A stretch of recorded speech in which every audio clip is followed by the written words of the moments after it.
Hey everyone, welcome back to the Caderna podcast. I'm your host, Brian Caderna. So it's Super Bowl week. I know we're all in football mode and want to talk some game. So today's guest is certainly fitting in Jay Paterno. Jay Paterno was a coach at Penn State University for 17 years as the passing game coordinator and quarterbacks coach for the Nittany Lions.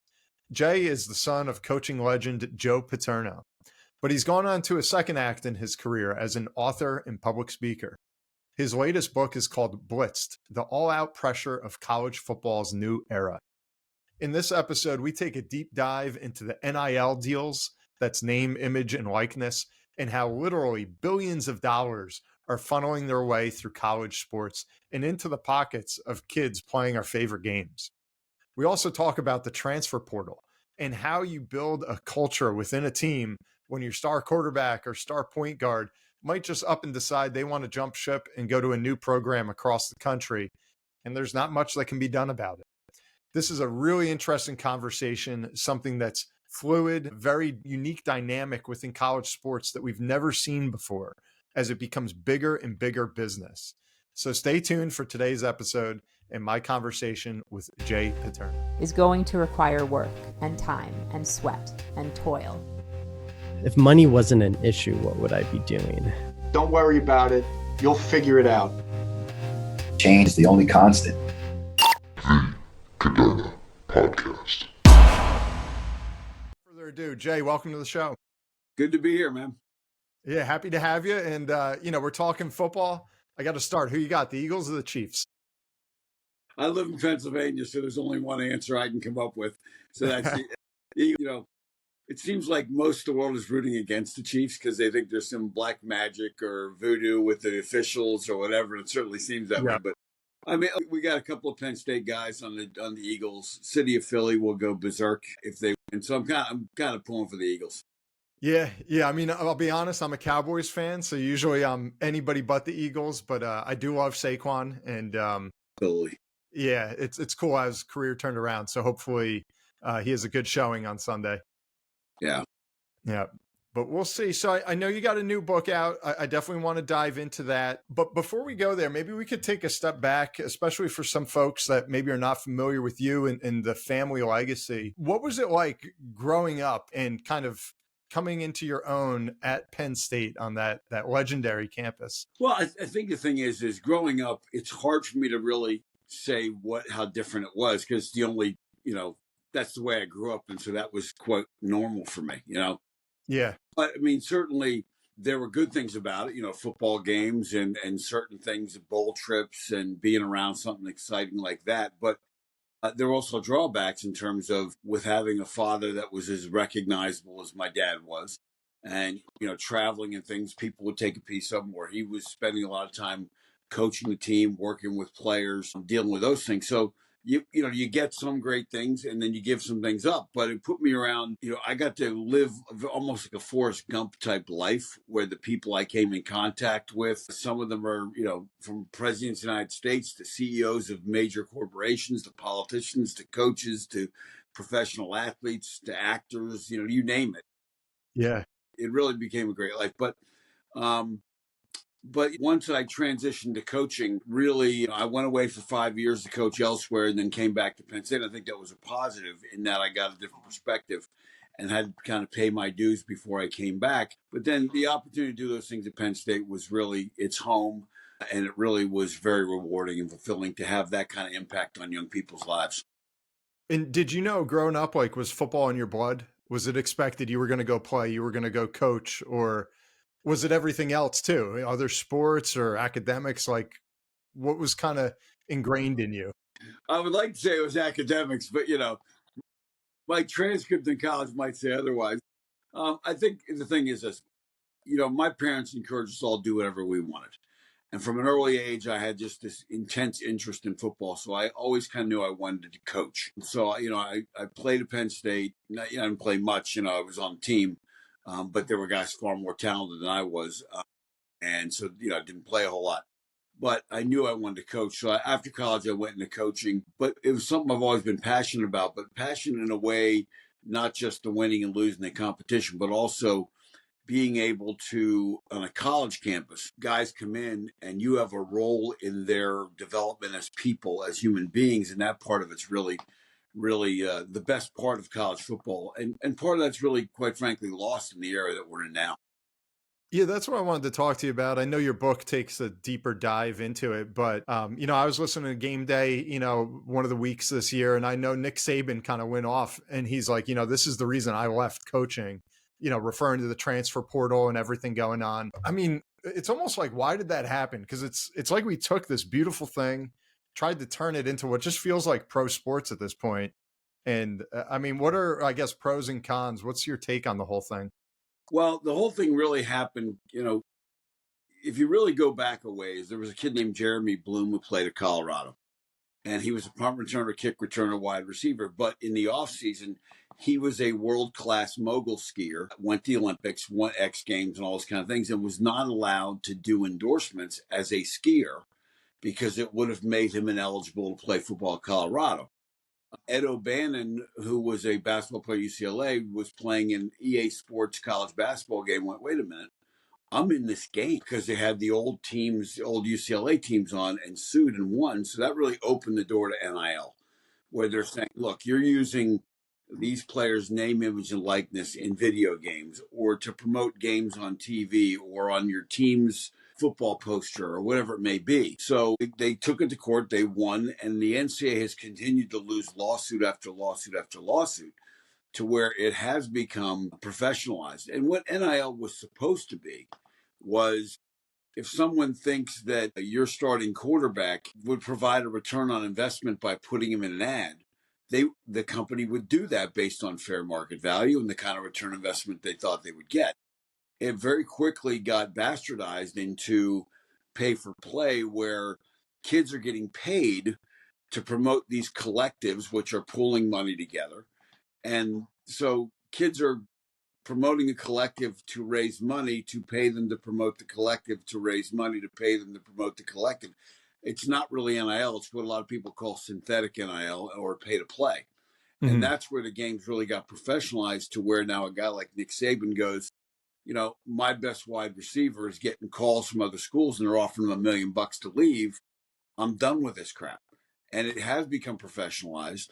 But in the NFL, you have a union, you have rules, you have contracts, and you can't just, if you have a contract, you can't just leave a team and go open, the highest bidder. None of that exists in college football, and that's why it's so chaotic. Is it going to change? Because it does feel like the wild, wild west. And another thing, I was listening to Drew Rosenhaus was talking about how there's just a total lack of transparency, that you don't really know, like, oh, Mahomes signed this contract, Jalen Hurts is getting paid this. When you go to college, it's almost like hearsay, like, oh, the guy at Georgia is going to Miami because he might have got this number. Like, what is going on with that? Is it intentionally, like, kind of foggy? Well, without collective bargaining, without contracts, there's really no way to control it. So I think it's going to have to change. I mean, there's no question about it. And being, I've been on the board of trustees at Penn State now for 7.5 years, whatever it may be. And I've been telling people for 4 or 5 years this was coming on our board. And I said, we just got to be honest about what we are. We're now running a sports entertainment, endeavor on our campus. This is not all about, kids coming here and playing for the good of dear old state. Now it's, well, we can get this guy because of X amount of dollars. And they're all independent contractors, and they can jump from place to place with it because they don't have contracts and there's no collective bargain. There's no rules in place. So, and the lack of transparency, I mean, because there's no rules, no one can enforce them. And when you look at what the money that's going around, everybody's lying. I mean, and it behooves them to lie and say, Texas offered me $1 million, but I want to stay. You guys have $1.5 million. Well, it's not like a coach at Penn State can pick up the phone and call Texas and say, did you offer him $1 million? That's insane. Texas is going to tell, they're not going to tell you the truth. They're going to, so, I mean, they're all, like I said, they're all independent contractors, and they're all mercenaries. The money for all this, is it coming from the school? Like, or how do they actually get paid? I know back in the day when it was kind of dark, it came from boosters and things like that. Now it's the actual university is saying, okay, we can give, do they go to the coach and say, hey, you got a $30 million roster spend it however you like? Like, where does that even begin? Well, you have these collectives right now. We're in this kind of really weird phase that when this started, everybody started these collectives. And I was part of a group that started one at Penn State. And what it came down to is you have donors and boosters who want to be able to do things, or companies that want to contact your players and say, look, we want to give so-and-so $10,000 to come to this event or whatever it may be. And so these collectives started to pool that money. And the one we started was designed to get donors to give and then pay for Penn State athletes to go do appearances for nonprofits. Like we had kids do stuff for the food bank here in town or for a women's resource shelter or whatever it may be. And by going to those events, it raised the profile. And that was money that these nonprofits didn't have to come up with. So it was really kind of a public service that in that regard. Okay. Where it quickly went off the rails was it started to be, well, we'll give you $90,000 a year and you have to do 2 hours a month of tweets. Well, 2 hours a month, it's 72 hours a year and the kids get 92 grand.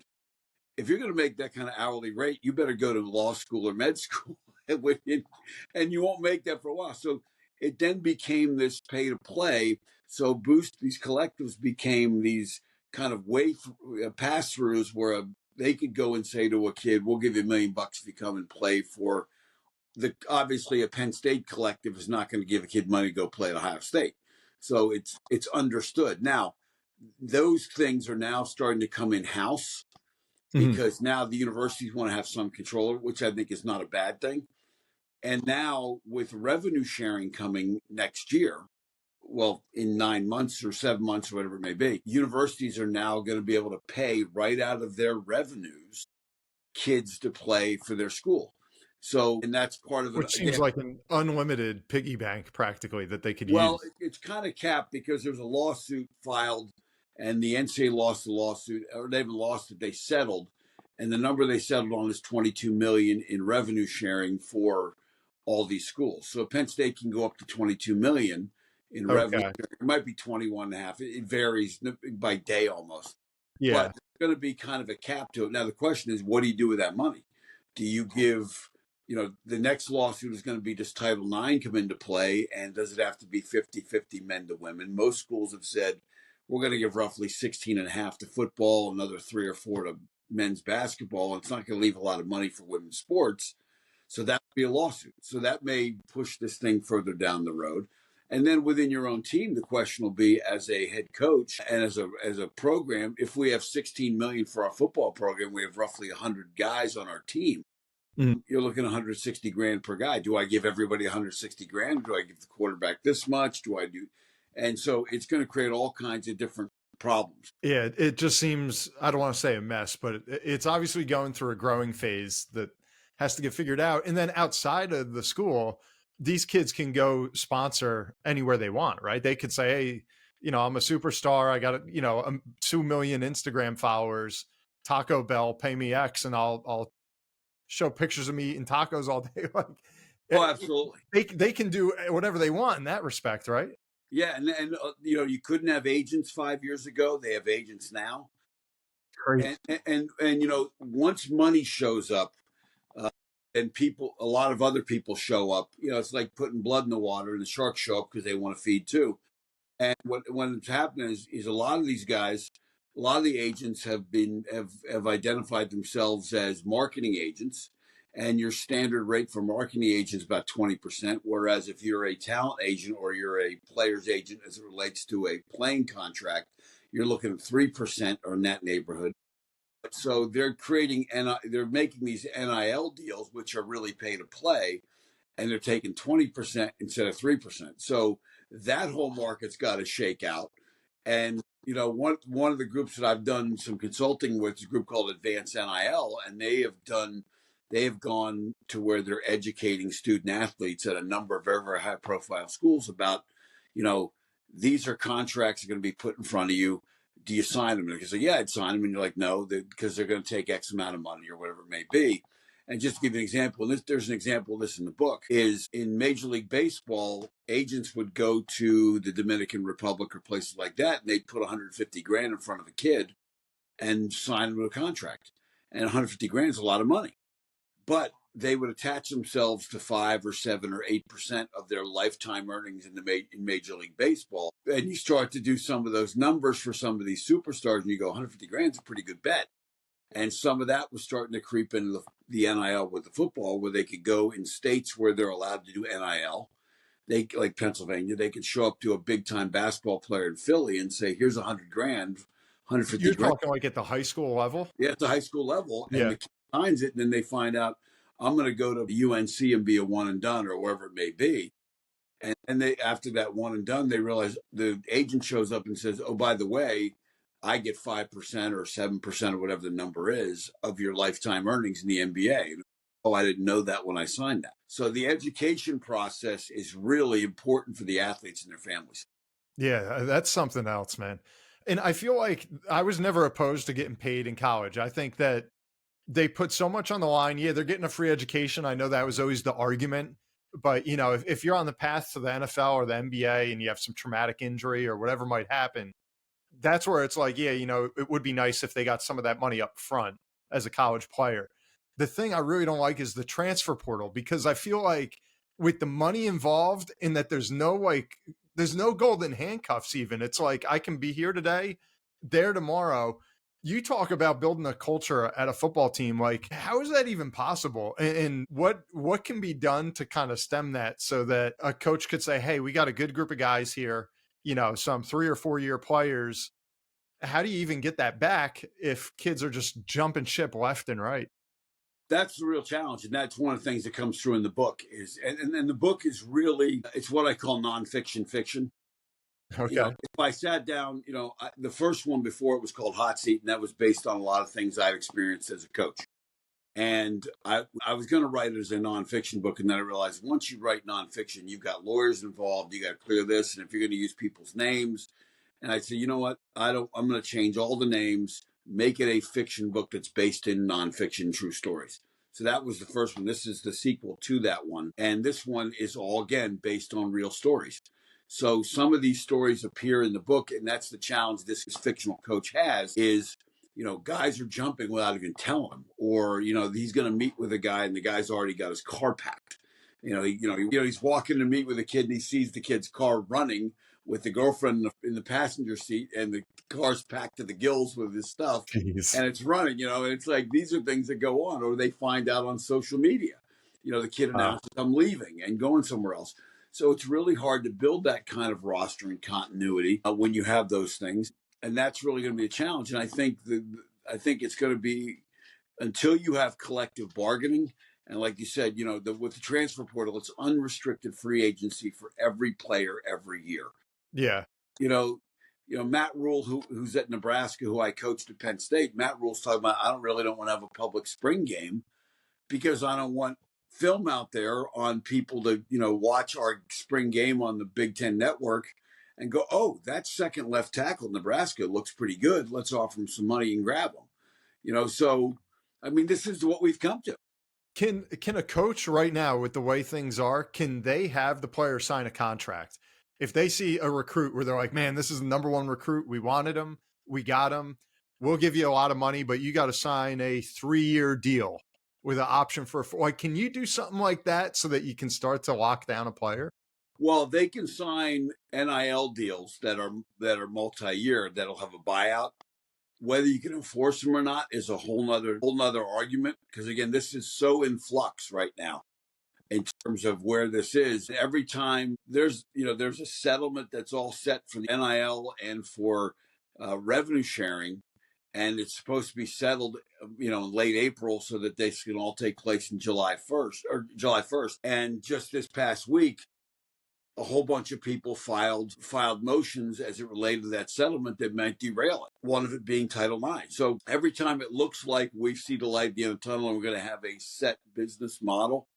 And as a trustee, I can tell you it's very frustrating as a university to try and figure out how do you plan financially for what your balance sheet's going to look like 2 years from now, 3 years from now, 4 years from now.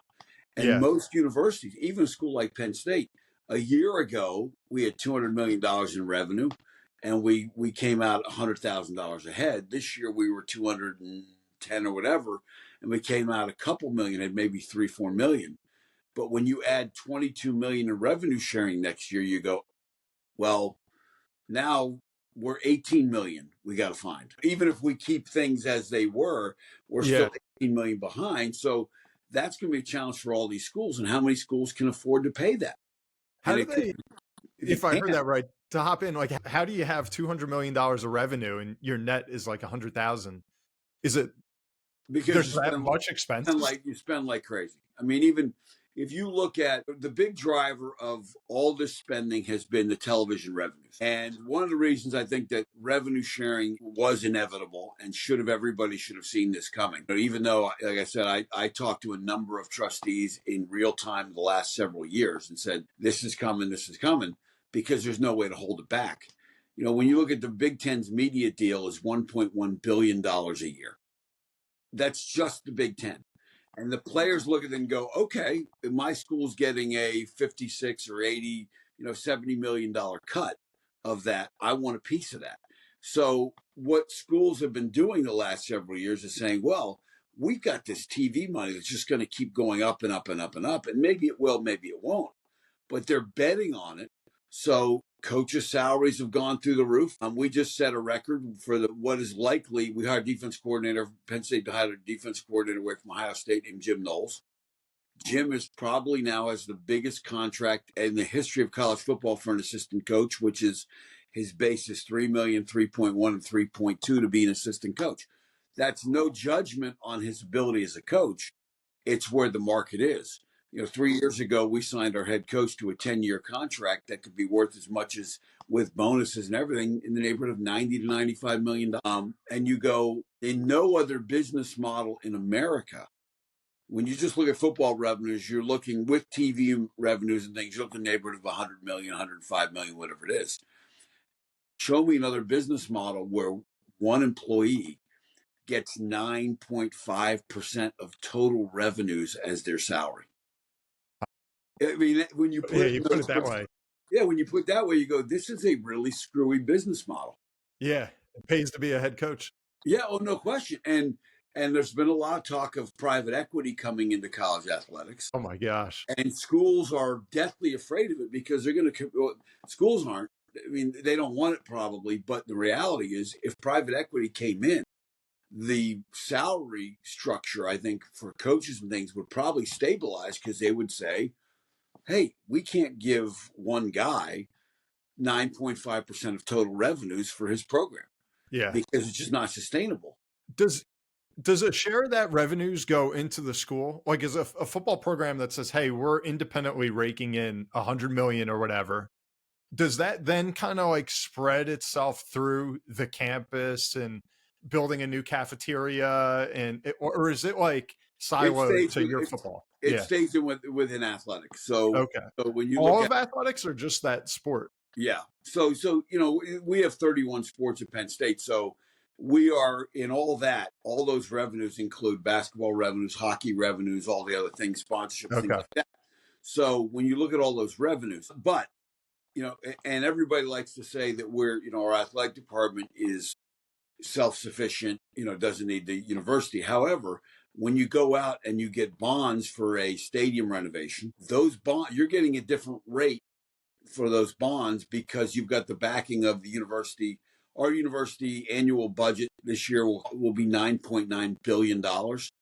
So based on that balance sheet, we can get a rate for a major renovation of athletic facilities that they could not get if they had to stand as a standalone business model, similar to what we've done with our, we have a teaching hospital and a med school, but we also have a health enterprise, much like UPMC or Penn or Penn State Health. That they go and borrow money on their own balance sheet because the liability.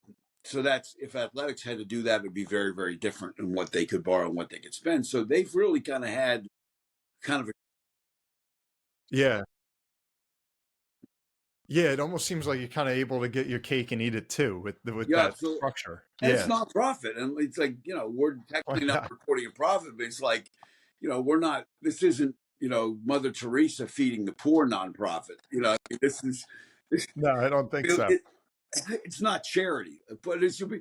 It's not Yeah. charity, it's not philanthropy, it's nonprofit giving. Yeah. I mean, I think just like one without the other, if you had the NIL, but transfer rules in place, or if you had no transfer rules, go wherever you want, but there was no NIL. I think if you only had one of those, it would kind of be okay. But when you put them together, it's like a bomb. It's just like, it's crazy. Yeah. And Yeah. I think the resistance to major change comes down to this. In college football, the conferences really hold the power. In the Okay. NCAA basketball, because they own March Madness, and Mhm. that's $1 billion television contract per year, and everybody wants to be in March Madness. The NCAA runs that, so they really control, college basketball from that standpoint.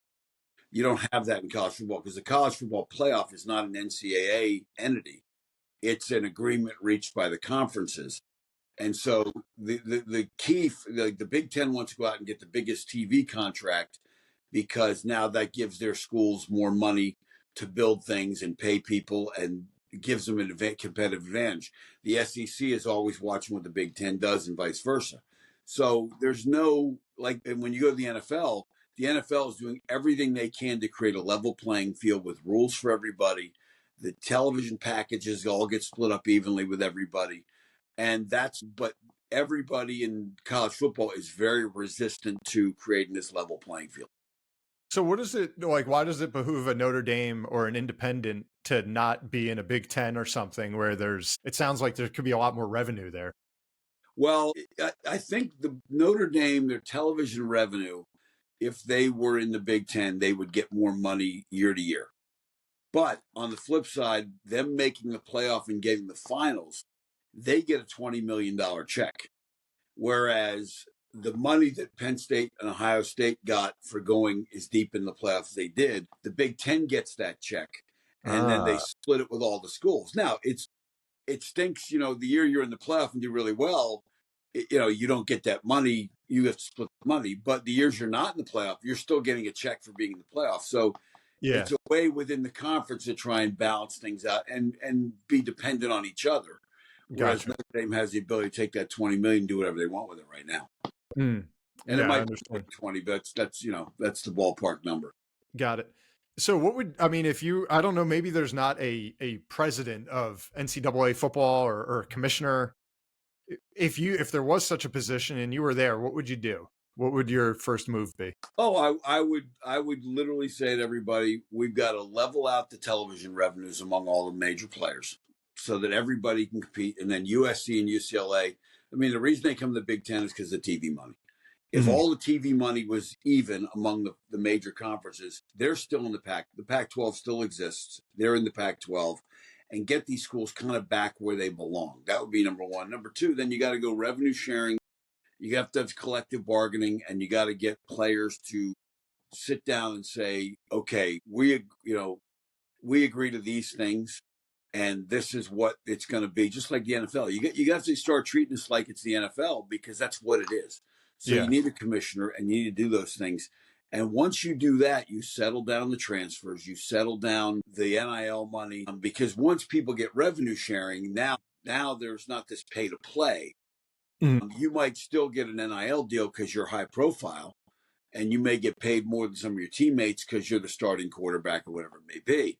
But at the end of the day, there's transparency. People know what's going on, just like you talk about Drew Rosenhaus, the transparency and that kind of stuff. And everybody knows that the quarterback at Michigan just signed a contract for X amount of dollars because it has to be shared with everybody. And I think that would be helpful. And I think because, look, I'm an old school guy. I love the old model of college football, playing for dear old state or whatever your school was. But the money has gotten so big that the players are taking the risk. And so they should get paid. So, and we have to be honest with ourselves. The university is what we're doing. I mean, there's a story, it's a joke my dad used to tell about a woman goes into confession to the priest and she said, "Forgive me, Father, I've sinned." Had intercourse with somebody who's not my husband for $100,000. And the priest says, "Well, would you do it for $500? And she says, "Well, what kind of person do you think I am?" And the priest says, "Well, we've established what kind of person you are. Now we're just trying to figure out what the price range is." And that's where we are as with college football. I mean, we're at that point where we know what we are. We just have to set the parameters of what it's going to be. So you think that if you put the parameters there, the transfer thing will settle itself out naturally? Yeah. You wouldn't say, hey, we're going to give players across the board like one transfer in their career, or, you think it should be up to them? Because then I feel like you kind of run into that, hey, I'm getting paid the same here or there, but I don't really like this coach, or this quarterback's doing better, so I'm just going to leave and I'll go here, I'll go there. I feel like those are some of the worst things for like kids coming up, where they can just kind of bounce around to like a comfort zone, but I don't think, I've always felt that's not necessarily the best thing for kids. Sometimes you got to put your heels in the ground and compete, and that's better for you to learn life that way. But yeah, I would say, as part of that collective bargain, say, look, you have a couple options here. Do you want to sign you're going to go, let's say you're going to go to Michigan or Penn State, whatever it is. Do you want to sign a 1-year deal to go to Penn State? And at the end of that 1 year, if Penn State doesn't want to renew you, they don't have to renew you. So you could, let's make it a two-way street. If you want to sign a 4-year deal, well, your scholarship and your college education is paid for. Now, within that, there would be some criteria that you could meet to transfer within that 4-year contract. Not just, hey, I'm going because I don't like this, or hey, I'm not starting, I want to go somewhere else. And most of the time, if there is a clash between coach and player, coaches are more than happy to let a kid go where they want to go and be happy most of the time. So I think there's some parameters there. But, if you wanted the ability to jump year to year, then you're signing a 1-year contract, and the school isn't beholden to you at the end of that year either. So you might be, but, the thing about all this is the pressures that are now coming to these kids. Because mom and dad or family members are now saying you could be making all this money. So now these kids are dealing with the pressure of the NIL part, and now the pressure of performing on the field. Oh, by the way, they're supposed to go to school. And in all that, with the jumping from place to place to place, nobody's talking about how are you progressing towards a degree? Are you progressing towards a degree? Do you care that you're progressing towards a degree? Those are questions. We're not even talking about what the very basis of college football is supposed to be about. Yeah, I mean, you talk about the whole thing of student athlete, and I mean, a lot of it almost seems like a joke at this point. Like when there's so much money, and I mean, you could have a finance professor that studied money his whole career, and he's got an 18-year-old kid making more money than he could ever dream of because he's, the star point guard or quarterback or something.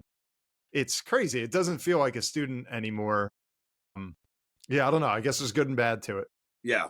But I mean, it's a reality of where we're at because of the money. And it's, like I said, I'm old school. I hate it.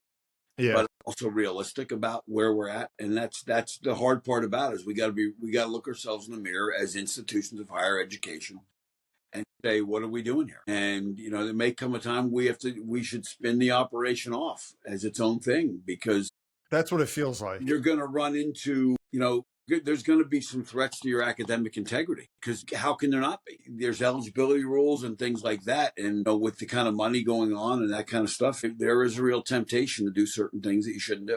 Yeah. No, I remember back in the day when JJ Redick was at Duke, and that was something they said, is that this was a kid that became such a celebrity on campus. He couldn't go to class anymore, and he had to have his own tutor. Because he would just get mobbed, like walking out of his dorm room.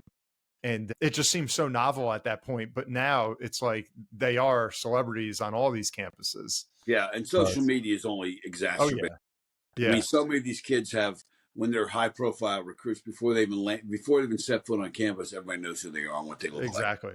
So as like a coach, do you think this is creating more like what they say, like a player's coach, where it's, the coach that's not so old school in your face, but almost more your buddy? Like, do you feel like there's more of that going on? I mean, when you combine this era of participation trophies and, the snowflake generation and all these things, and then you throw in all the stuff we just talked about with the money, it seems like impossible to coach. Like, I can't even imagine what you could say or not say to these kids. Well, I think there's going to, I think even through all of this, there are going to be kids that want to go somewhere and get an education, that want the whole package. And I think you can build a team. I think if you look at Notre Dame this year, they kind of surprised everybody. But Marcus Freeman, Al Golden, who, by the way, is from Red Bank, so not far from you. Yeah, no, I know. Colts Neck. So anyway, but I mean, Al and I texted back and forth during the season because I was just amazed And he said, we have older guys that want to be part of a team, and they really put together. I talk about in some of the things I write and some of the leadership stuff I do, I talk about building a roster versus building a team.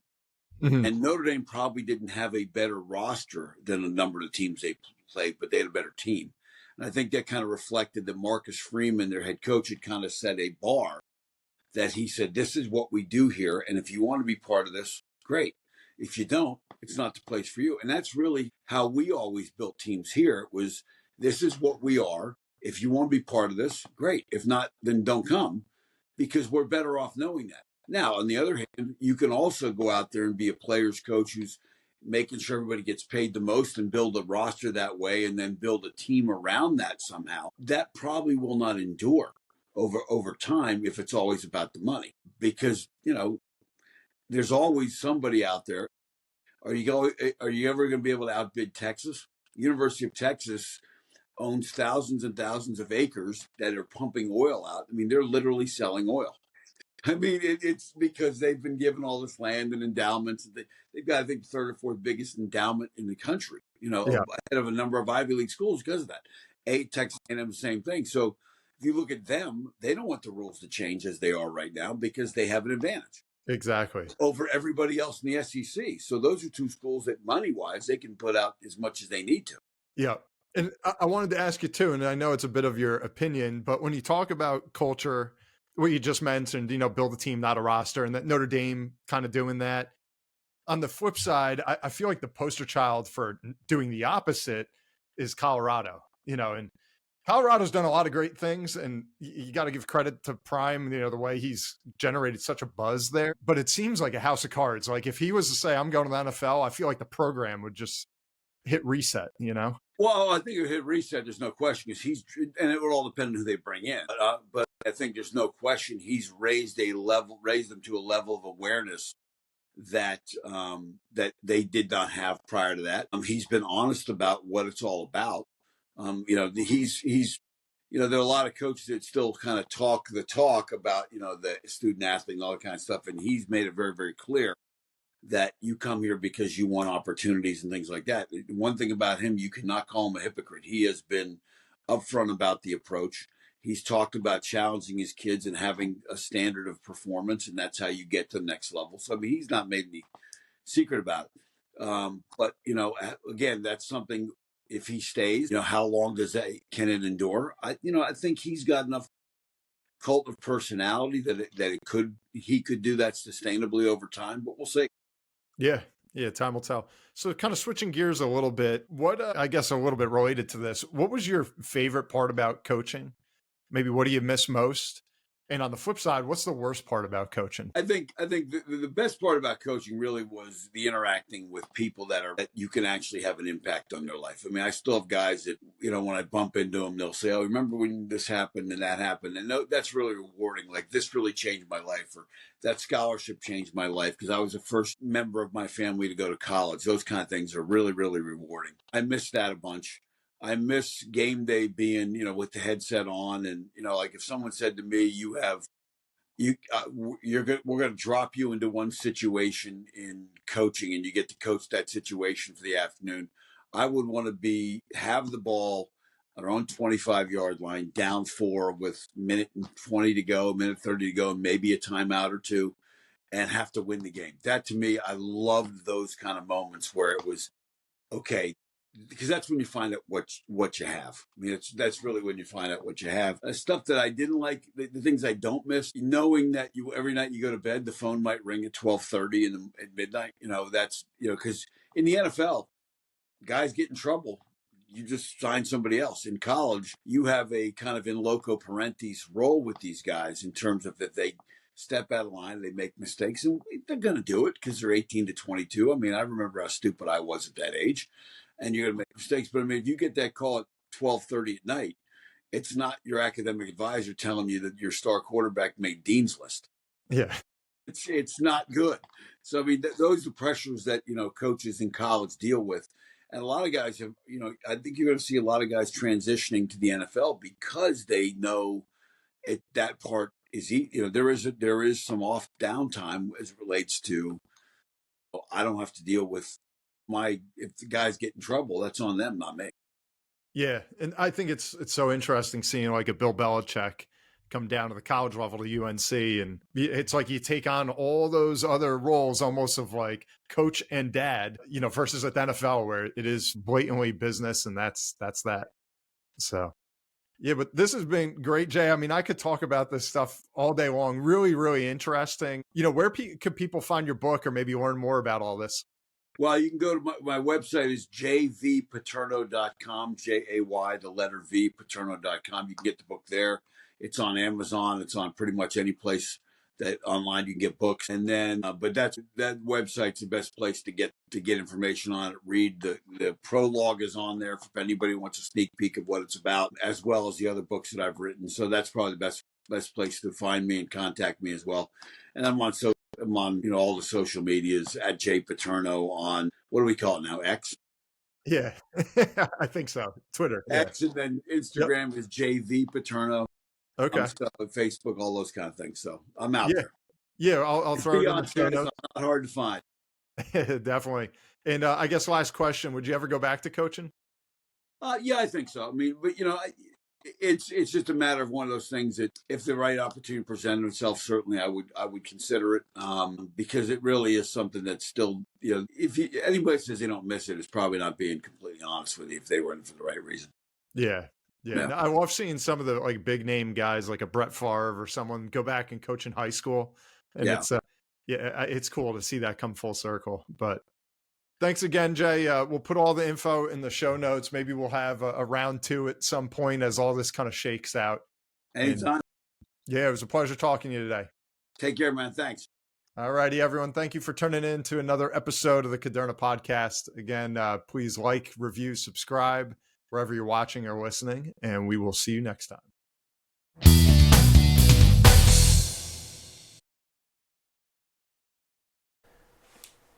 This podcast is intended for the general public and for informational purposes only. The show does not provide any recommendations or investment advice regarding any specific account type, service, strategy, or product, or to otherwise act in any fiduciary or other capacity. Please contact a financial professional for guidance and information that is specific to your situation. Brian Caderna does not provide tax or legal advice. Please contact your accountant or legal advisor to discuss your situation.